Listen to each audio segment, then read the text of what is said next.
निशुम्भ शुम्भ गर्जनी प्रचण्ड मुण्ड खण्डिनी वने रणे प्रकाशिनी भजामि विन्ध्यवासिनी।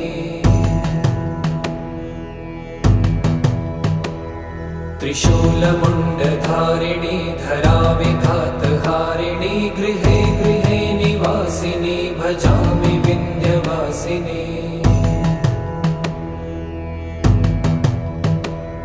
दरिद्र दुःखहारिणी सदा विभूतिकारिणी वियोगशोकहारिणी भजामि विन्ध्यवासिनी। लसत्सुलोललोचनं लतासनं वरप्रदं कपालशूलधारिणी भजामि विन्ध्यवासिनी।